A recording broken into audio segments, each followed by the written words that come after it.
in our lives, mainly in the younger years, but sometimes a little bit older. And these events are going to change something. It's going to create some big emotion, which is then going to create a belief. So, we have been created to be loved, accepted, worth, significance, competent, secure. That's what God is there for, to give us. But when we're growing up, we don't have that. And so we get all these events that occur, and we start making messages. So, Dad, a significant person in Rusty's life, he says, stop growing, stop crying, grow up, you're killing her. Remember the question he asked, did I do it? He probably believed most of his life he killed his mother by what he did. Mom died when he was 8. She was his protector. And now she's gone. Grade school, again, there's events that occurred there. We saw being beaten up. Later, girlfriend, a career. All these are events or people that create major messages in our lives. And you saw, when that happened with Dad and Mom, his emotions were he was scared and he was terrified. He was ashamed, he was guilty, he was killing his mother. He was angry and frustrated. He was weak and vulnerable. He was incapable and helpless. Insecure, and he was embarrassed, and he was unloved. That's how he felt. Now, emotions are not the truth, but it's what you believe the truth to be. Okay? And those emotions are very, very real. And when you have a very strong emotion, whether positive or negative, you're going to create a belief system out of that emotion that you have. And if you remember last week, we talked about how when you're young, the emotion creates a belief system, and then as an adult, the belief creates the emotion, or stirs up the emotion. So what are some of the beliefs he probably has after what just happened? I must be strong. It's my fault. I'm to blame. I must be strong so I can't show emotions. Russ didn't show emotions as an adult, did he? Hadn't cried since his 8th birthday, because that's the message he got. Something's wrong with me. I'm a loser. I'm worthless, and I'm not important. So if you believe that about yourself, somehow you need to get acceptance. And in order to get acceptance, you come up with coping mechanisms to get acceptance in the world around you. Okay? So some of the ones he came up with, he withdrew, or he learned to perform for acceptance. He was obsessed with accomplishments. Look how accomplished he became. He was a perfectionist. Because if I'm worthless and I'm not important, I better be a perfectionist and I better have accomplishments to feel good about myself. Because the truth is, that's how I feel, so I better show this to everybody else. Dominant and controlling. Remember the flesh? That's the main thing, is control. I will control my environment. I will not let anybody inside, because I will not let them get too close to hurt me. So again, you won't let people get close with the control. And you stay busy. As long as I'm staying busy, I don't have to think about it. Hide your emotions, and then you become very judgmental and critical. He had that in spades, didn't he?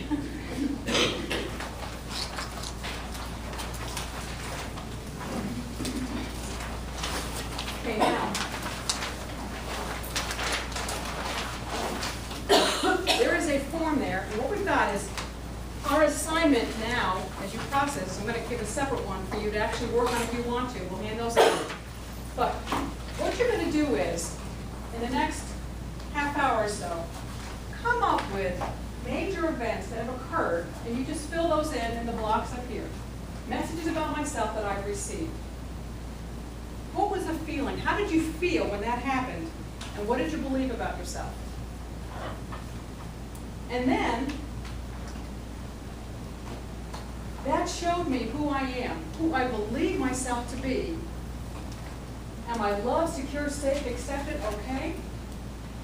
But if I'm not, I'm going to come up with my flesh patterns. Now, on the next page, after you turn that, are these beautiful flesh patterns.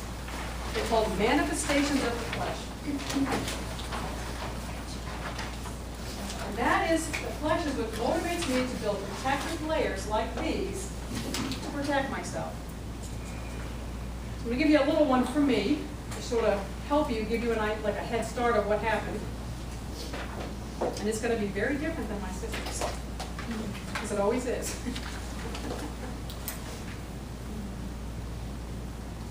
Okay.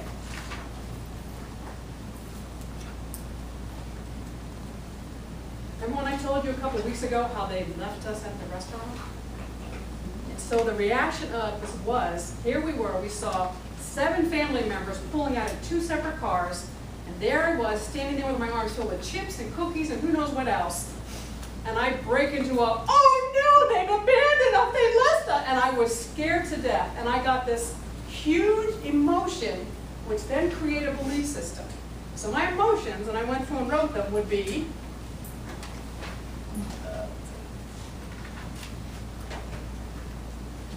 premature event in the box, so William's cup, I was left there, which then created an emotion. I was scared.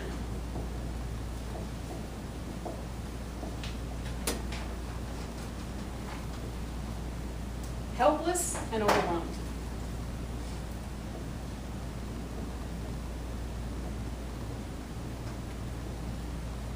Now, it's interesting because, again, as I explained to you before, my sister said, we'll just find a payphone and call them and they'll come back. She was very matter-of-fact about it.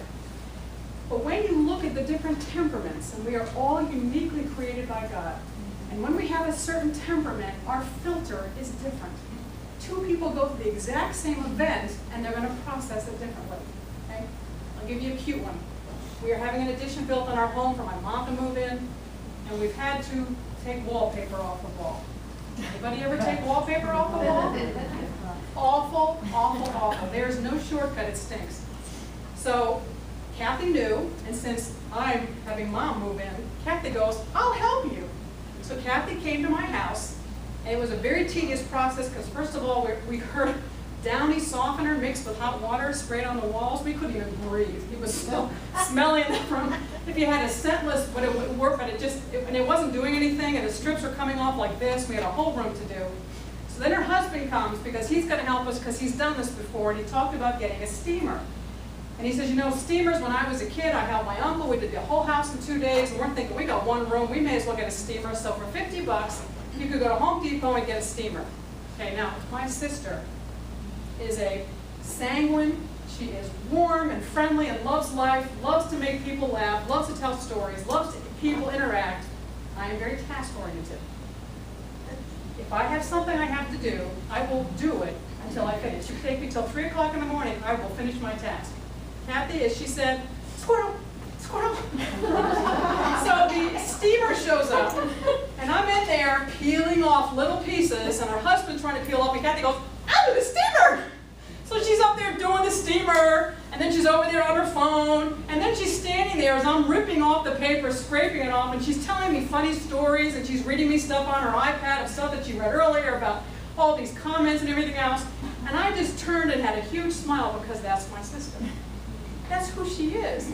So her filter is very different than mine. So this is not something Mom and Dad did to hurt me. It's how I received it. It's how I have the message based upon my temperament, how God made me. And that's why it seems like we grew up in a completely different home. It's not because we just didn't see it the same way because we're so different as personalities.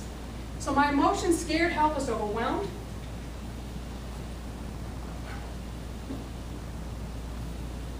And my belief system is,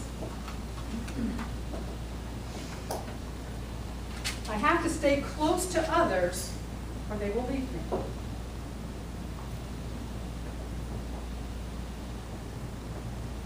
Now let me ask you something.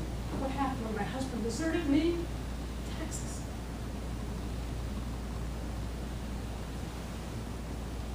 I have to figure things out but I don't know how.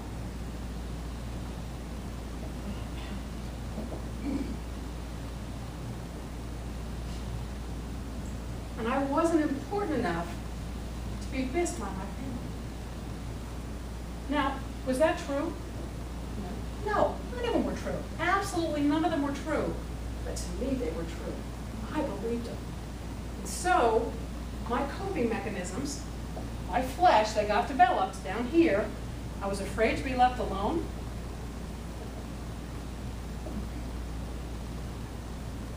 And if you leave me alone, you know what I'm going to do? Silent treatment.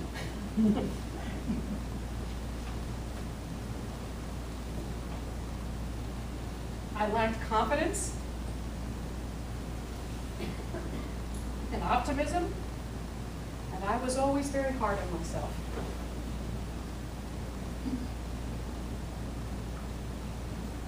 Does that make sense? Can you see how those events that occur when you're young cause you to believe something about yourself, and you act out of that belief system, but it's not true? And when I go back and think about it, obviously, my parents didn't leave me at Williams Cup. They had 2 separate cars. They both thought we were in the other car, and they both left, and they were back within like 10 minutes. But that devastated me and changed my whole life. It was simple, but it was major impacting on me, and we all have those. So, the flesh is not the real you.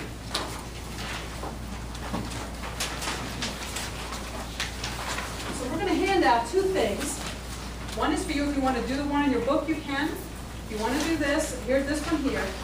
And then I have something that is very valuable. It's called The Flesh is Fixed in Stone. It can be added to but not subtracted from by Mike Wells. And that's just for you to take home and read on your own if this helps you to give you more clarity. So, any questions or?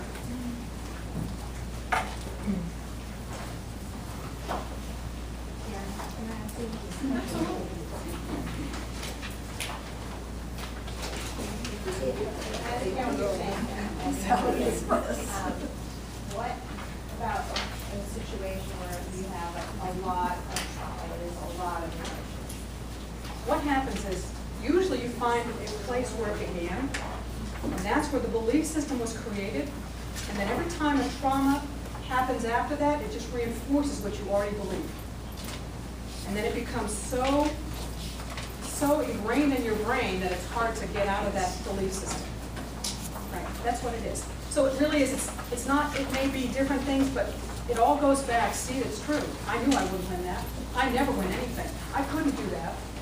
But on the other side, there are positively programmed people who, life is wonderful. Life is great. My parents are amazing. And they're going to have positive flesh. Now, positive flesh looks better, and it sounds better. The bottom line, what does God think about flesh?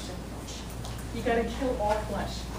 Because our dependence has to come from what gives God glory, and Christ in us is what gives God glory. Not what I do for him, is what he does in me and through me. So there could be positively programmed people, and you're saying, but I didn't have any trauma. But there's also positive ones. And you could be very prideful, you could be, you know, like, I got it all together, look at me, I'm wonderful, I got all this stuff, I don't have any problems.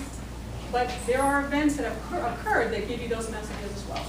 So, anybody else? This is a dumb question, but how, like, I don't remember from the movie what triggered Bruce Willis to do his journey, whatever, but. His 8-year-old self showed up. I know, but like what triggered for him to actually do the hard work, the Okay, well what happened was in the movie, it shows you he can't understand why this kid is here and he's trying to figure it out. He's thinking he's supposed to help him, what it is. So he meets with the woman he met on the plane, and she says maybe he's here to help you go back and understand that there was something in your life. And that's when he said, huh. And then he went back and woke him up and said, okay, let's go back and try to understand what happened. So that's just a part of the movie we did not show. Okay, well, I don't even know if the movie even goes deeper into angles. What I want to know is how do you find that trauma? How do you find that block that cause? You know what I mean? Okay, I will tell you, it's not like this magic thing that if I find that one thing like Bruce Willis did, and if I go after it, everything's all better. If you had said to me probably a year ago, tell me the memories that stood out in your mind, I had about 6 or 7 that I would relate to you that would bring tears to my eyes. I couldn't tell them to you without crying because they hurt so bad.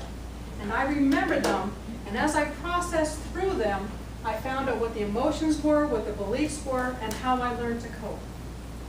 So it's really not, I mean, there could be one initial one that happened that sort of like went you on, took on this path, but there's multiple ones. I mean, that's little compared to some of the other ones that I had to fight through.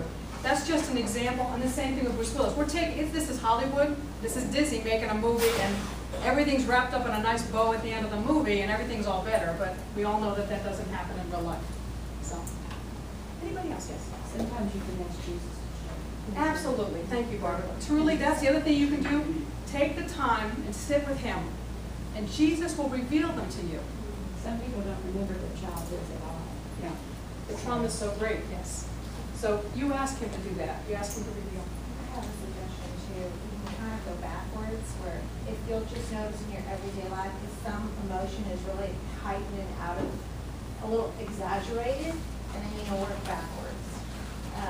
And try and figure out, well, why did I get so upset about that? Or why did that affect me so badly? And then try and work backwards to, okay, well, maybe it's because of that memory. Like you said, then you come to Christ and you're asking him, why is that upsetting me so much, and helping him out with that to you.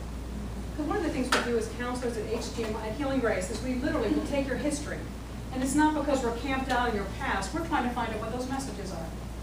And then once we find out what those messages are, what your belief systems are, and how you're learning to cope, that's when we go and say, okay, now we got to go after the flesh. Because we don't know it if we don't know you, but we talk you through it. Because most times people come when they're in conflict and frustration and crisis because they can't manage it anymore. The flesh stopped working. I've done it, and it's not working. How come all the things I've ever done in the past to make me feel better no longer work? And then they show up and ask for help. So, yes. For me, a little on what she was saying, for me, it can be as simple as being in a situation that rubs me the wrong way. It doesn't have to be this huge, profound, you know, like devastating hurt. It's something like in a social situation where why do I keep hitting that uncomfortable? Why does that person rub, you know, that kind of a simple thing? And there have been times where I sit in my car and say, okay, I'm not moving until you reveal to me what that is. Because he wants us to be free from those things. Yes. And sometimes we get so comfortable with them that it can feel real simple that we just kind of ignore it, but there's a lot more going on underneath that he wants us to know. So it could be the littlest things that he's trying to whisper to us. Yes. And again, like if you were here on Sunday and saw Talladega Nights, he lived by a message his dad gave him when he was drunk. And at the end, his father came back at the very end, he says, I was drunk, I didn't mean that. And he based his entire life on what Dad said, that he had to go fast and not to be a loser, whatever it was. So again, we have those. And truly, your best friend is Jesus in this one. He will guide you through it. He will reveal things to you. Sometimes he does it with a teaspoon because he knows you can't handle more than you need to. And he's not going to lay you all bare and have you just lying there. He is such a gentleman. He will do it slowly and process through. And that's what this is all about, to try to find out what it is I do to get my needs met. What do I run to that's not God? When my daughter ran away to Texas, that was ugly, and I watched a lot of movies. And guess what? You look on that list, it says movies. Oh yeah, I did that. Because I couldn't process. The pain was so great. How could she do this to me? How could she abandon me? How could she leave me? And that's when I had to do that. So again, we all have them. Looking at the manifestations of the flesh, we just highlight the ones that you used to have. You can also go and do the ones that are current, still now, and you can kind of go back and do it. This is not something you're going to do in 30 minutes. I'm going to tell you that now. This is a long process, but this is just to give you an idea of what you can do and how you can do it to get a better understanding of what your flesh is. So, anybody else? Okay. Go. And we have like just 5 or 6 of us. If you want us to come and stand at your table to help you process through if you have any difficulty, we can do that, okay?